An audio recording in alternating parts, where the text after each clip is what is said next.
اکرام یہ بھی کہتے ہیں کہ جیسے پہلی مرتبہ اللہ تعالیٰ نے ان کی روحوں کو پیدا کیا تھا، تمام انسانوں کی روحیں جو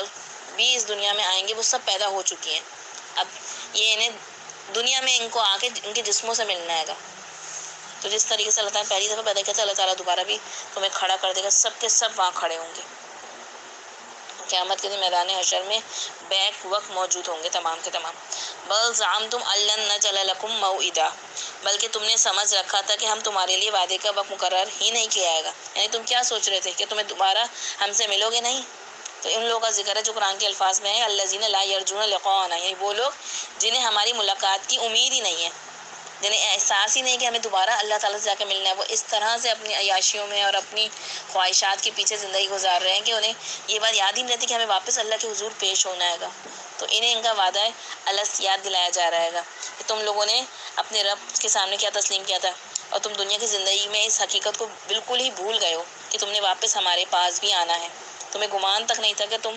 ہم تمہارے لیے اپنے سامنے پیشی کا کوئی وقت مقرر کریں گے، یعنی تم اتنا مگن ہو گئے اس دنیا کی زندگی میں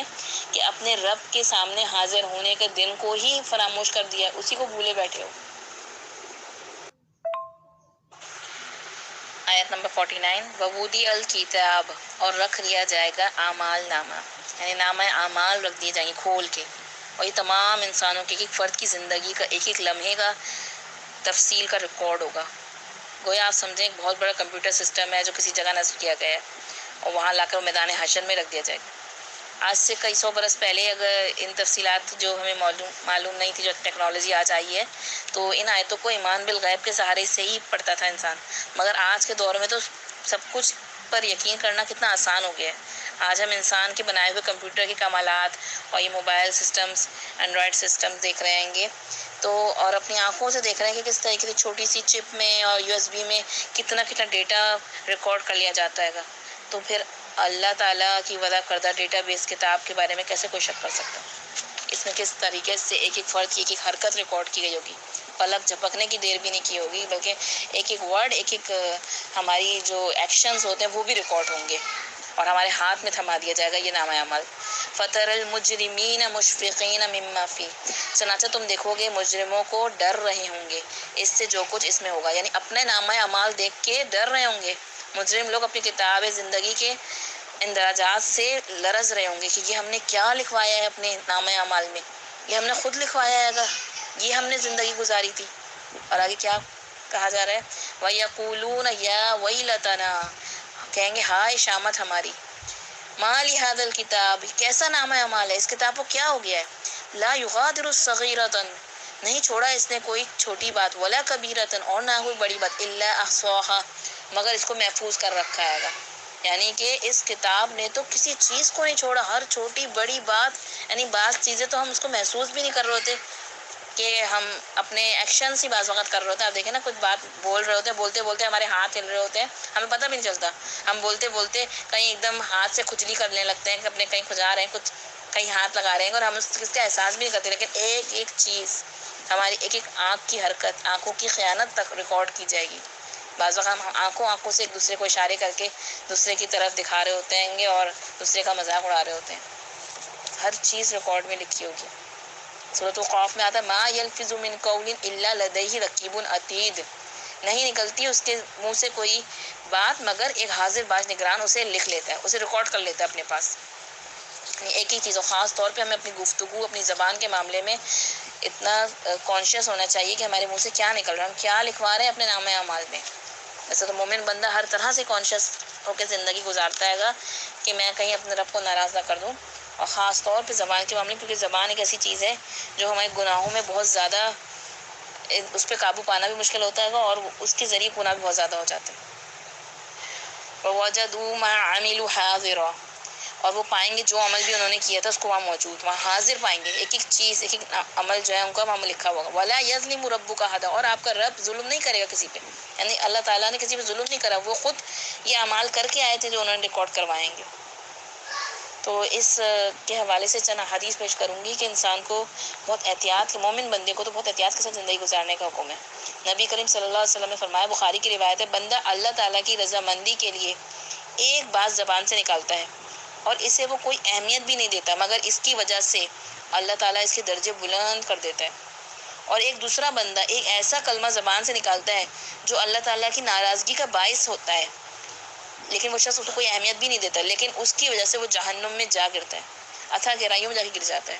یعنی ہماری زبان سے ہمیں نہیں پتہ، ہم بعض اوقات مذاق میں ایسی باتیں کر رہے ہوتے ہیں، اور خاص طور پہ دین کے حوالے سے، اللہ رسول کے حوالے سے بعض لوگ تو جنت جہنم کا مذاق اڑا رہے ہوتے ہیں، تم تو جنت میں پہنچ کے یہ کر رہے ہوگے، تم جہنم میں یہ ہو رہا ہوگا، ایسی باتیں۔ اور آپ کو کیا پتہ اللہ تعالیٰ کو کتنا ناراض کرنے والی ہو سکتی ہیں یہ۔ خاص طور پہ دین کے شاعر کا مذاق اڑانے سے بہت زیادہ پرہیز کرنا چاہیے، بہت زیادہ بچنا چاہیے، کیونکہ آپ کو نہیں پتہ اللہ تعالیٰ کو کون سی بات ناراض کر دے اور آپ کے سارے اعمال جو ہیں گے دوسرے وہ بھی ضائع ہو جائیں۔ اسی طریقے سے دوسری روایت میں آتا ہے،